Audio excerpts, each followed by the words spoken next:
Hi you guys, it's Amanda with Healthy House on the Block, and I am here with another weekly video and tip on creating an indoor space that really supports your health and wellness. This week we're going to be talking about outdoor air pollution and what to do to prevent outdoor air pollution from getting inside your home. Now, not all of us live in areas that have a consistently high level of outdoor air pollution. In fact, a lot of areas in the world and country don't have to worry about this on a regular basis. However, I do think that all of us at some point in time have experienced poor outdoor air quality where we live. And so it's important to know how to handle this inside our homes. We want to create a space that really allows our body to have a reprieve from the toxins outside. When we go outside, we are exposed to a number of toxins that we just don't have control over. And so by allowing a space in our house that is as free from toxins as possible, we are allowing our bodies to naturally detoxify anything that it came in contact with during the day. And so if you live in an area where there's a lot of outdoor air pollution, this is extremely important.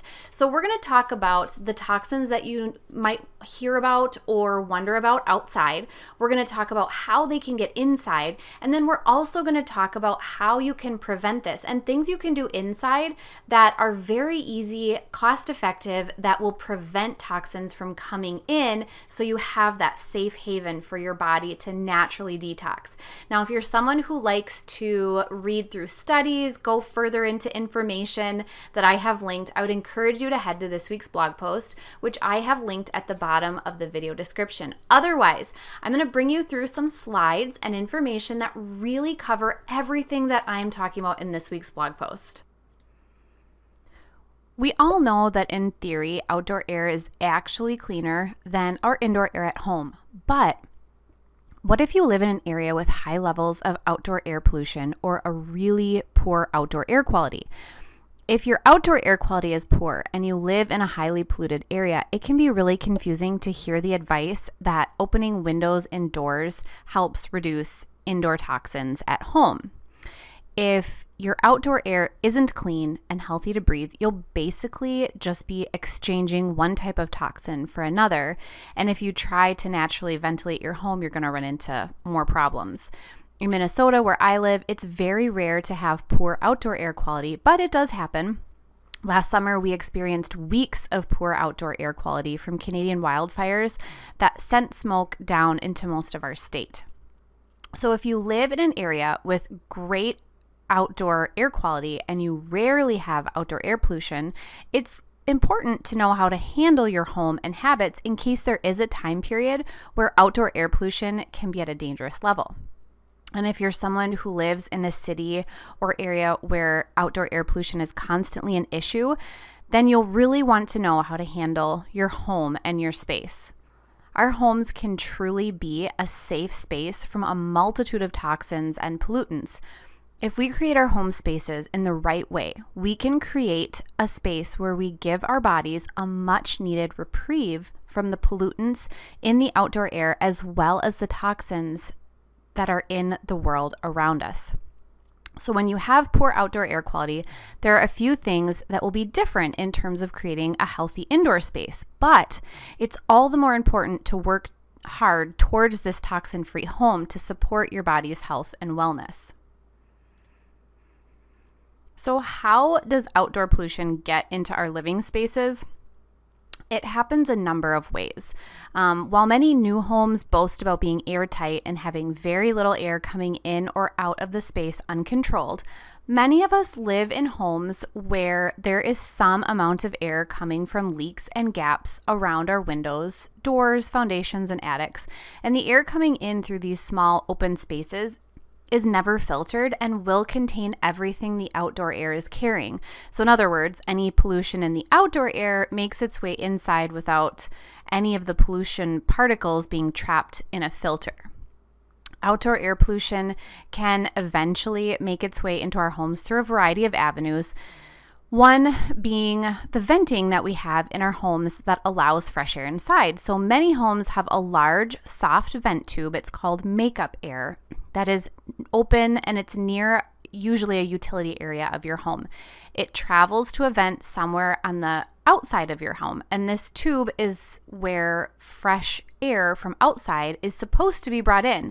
Sometimes it can bring in polluted air as well, because oftentimes there are not filters on this type of vent. Some homes will have an air exchanger, which is an excellent addition to any healthy home. These air exchangers bring in air through a vent, but the air travels through 2 filters to catch any particulate matter, dust, dirt, and large particles.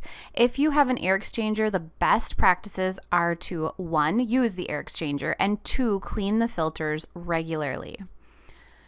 Any sort of HVAC unit like a high efficiency furnace, air conditioning units at walls, and mini split systems will pull air in from outside as the appliance runs. It's necessary for these appliances to have air from the outside of your home to run efficiently. And sometimes, depending on your unit, there is a filter that the air travels through before it enters your home, but this is another way that pollution can end up in our house. And finally, our regular living habits bring in plenty of outdoor air. Every time you open a window or a door, you're allowing air to come in from the outdoors. So obviously, we don't want to have filters on our screen. Obviously, we don't have filters for our window screens because they're intended to bring in the highest amount of fresh air possible, so they do allow some pollution into. There are so many ways you can check the outdoor air pollution in your area, but probably the easiest and quickest way is to head to a website called airnow.gov. You can simply put in your zip code and quickly see what the outdoor air quality around your home may be at currently. Their website has many resources that you can look at if you live in an area where outdoor air pollution is a big problem. Some apps on your smartphone or smart devices at home will also include an outdoor air quality report with your forecast. And this is a great option for planning outdoor activities as well as just knowing what the outdoor air pollution levels are around your home. A last option would be to use a weather station device that has a sensor for outdoors. You can find a weather station that also has the option to sense outdoor air quality as well as the temperature, humidity, and other climate components.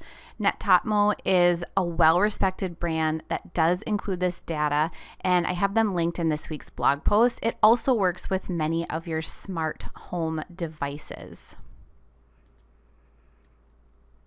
So why is clean air so important? Obviously, clean air to breathe is important, but if you live in an area where the outdoor air pollution is high, your indoor air is even more important to keep clean and healthy. Outdoor air pollution can consist of a number of toxins that are harmful to our health. The most obvious may be particulate matter, which is large particles and even fine particles. These particles are a mix of solid and liquid particles that we inhale. Most of them are invisible, but you can see a haze when the outdoor air quality is extremely poor. Smoke from fires is often a large contributor to this type of air pollution.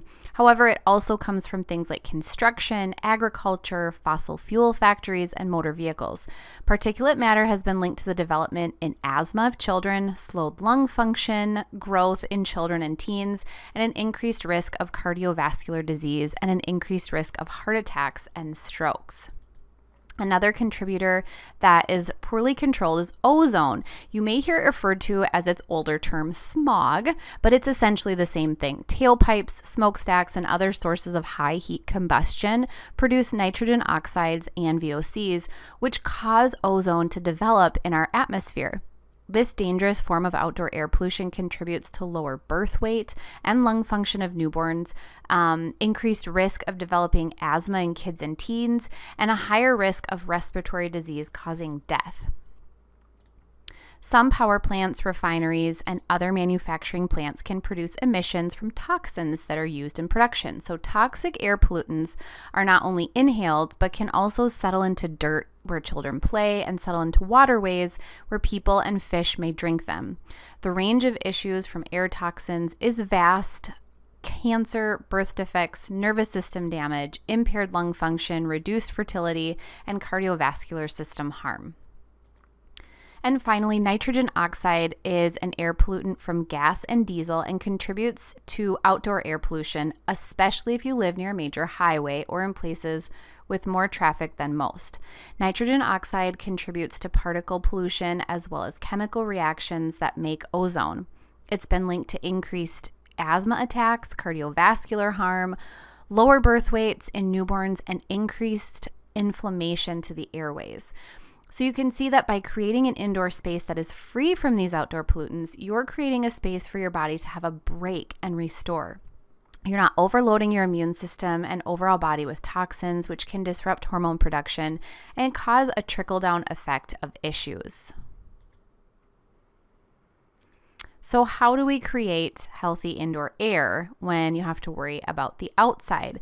So you don't have to live without opening your doors or windows if you live in an area with high levels of outdoor air pollution, but there are smart ways that you can change your habits to prevent indoor air from becoming as polluted as the outdoor air. So first, if you can manage to keep windows closed as much as possible, this will help reduce the outdoor air pollution that makes its way inside. Obviously, this is easier said than done, but in the long run, it will help greatly. In addition to keeping your windows closed, make sure that the track and screens get cleaned off regularly. We know that some toxins and pollutants can settle onto surfaces, and our windows and screens are one of those surfaces where toxins and pollutants can sit and then enter our home. Filters on any of your appliances like furnaces, mini split systems, air exchangers, and air conditioners should be replaced frequently. Opt for a carbon filter that has a MERV rating of 12 or higher to reduce as many particles as possible. However, remember that the more you filter out with a high quality filter, the more you'll need to replace the filter. A filter that is blocked with particles and contaminants not only doesn't do its job very well, but it can also cause damage to the appliance by reducing proper airflow. I linked Nordic Pure air filters in this week's blog post because they are one of my absolute favorites.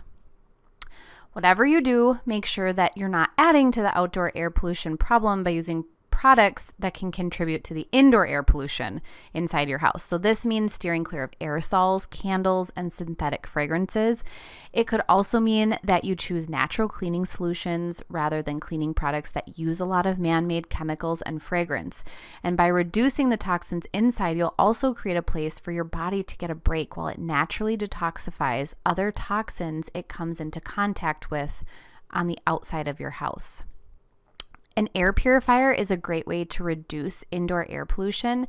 They are especially great if you have a lot of outdoor air pollution, as typically the micron size of this type of pollutant is larger and more easily filtered out. So you can run an air purifier and it will continue to clean the air over and over, reducing the particles and pollutants each time. I loved our Medify air filter and purification system so much that I've written a few blog posts on it. You can also use my coupon code, which is HHOTB15 for $15 off your purchase. Their HEPA filters work to reduce large particles, smoke particles, and then microscopic toxins in the air. Cleaning on a regular basis to reduce dust in your home is another way you can simply reduce toxins and air pollution that has settled into your house dust. So house dust can be one of the most toxic things about a home. And the great news is that there's a very simple and easy way to remove it without breaking the bank. So opt for a vacuum with a HEPA filter, and then don't forget the corners and behind furniture. You can wet dust on a regular basis to reduce the overall dust and keep the indoor air clean in your house. Creating an indoor space that is as free from toxins as possible will give your body a space where it can naturally detoxify without being bombarded with more toxins. It's a healthy, safe haven where you can heal and rebalance. Understanding outdoor air pollution and how it will affect your indoor space is an important part of the puzzle, so you know when to let fresh air inside and when to utilize other ventilation techniques to improve your indoor air quality. And if you'd like links to anything that I mentioned, head to the link that I have at the bottom of the video description where you can go to this week's blog post.